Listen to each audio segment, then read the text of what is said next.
Let me get this straight. I hurt my elbow, I swallow a pill, it goes to my stomach, then somehow it gets from my stomach to my elbow, and the pain is gone. What Big Pharma is calling medicine seems suspiciously like witchcraft. But fear not, 'tis only science. So how does the painkiller scientifically know where the pain is? Let's take a look at the adventure of your freshly swallowed Advil to understand a bit better. After a long journey down your esophagus, we end up in the stomach. This is bad news for the Advil, considering your stomach is a pit of acid. In this pit, our hero dissolves completely, and once that has happened, he moves into the small intestine, where he gets absorbed into the bloodstream. From here, he travels through the portal venous system to the liver. Once the liver gives the green light, the remains of our hero leave the liver and reaches general circulation. Where is general circulation? Everywhere. But this still begs the question, how does it actually relieve the pain? What is pain? Though you feel pain in your arm, leg, or wherever else, pain doesn't actually happen in your body. It happens in your brain. That's not to say that there isn't any action going on in your body. In most tissue, you will find cyclooxygenase enzymes. We'll call this cyclo. When cells in your body are injured or experience stress, they release a whole ton of big words. Cyclo has a bit of a crush on one of these big words, arachidonic acid, but cyclo lacks confidence. So in the approach, they panic and completely devour them. They then turn them into something new, prostaglandins, prostaglandins.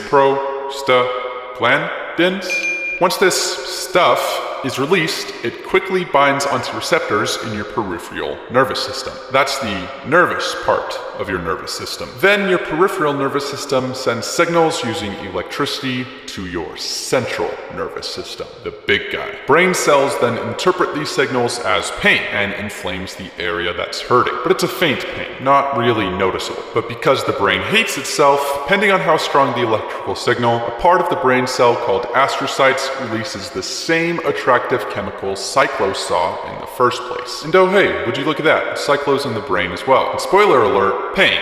Lots of pain. You essentially echo the pain you already feel, making it hurt more. Now this all works great, but it hurts. And because we humans are little wimps, we must put an end to it, using little pills, or more specifically, NSAIDs. What a NSAID does is disguise itself as the attractive chemical released by the injured cell, meaning it fits perfectly into where those injured cell chemicals usually bind to the cyclo. And then it just doesn't move. It basically acts like a plug, not allowing anything to bind with the cyclo. So no stuff is made. Therefore, that signal to the brain is no longer released, your brain perceives less pain, and also, because it doesn't really know what's going on, it commands less inflammation. So you're kind of killing two birds with one stone. And again, this is happening literally everywhere, not just the hurt area. But that's only for NSAID painkillers. Other painkillers like Tylenol approach things a bit differently. These painkillers are called acetaminophen, but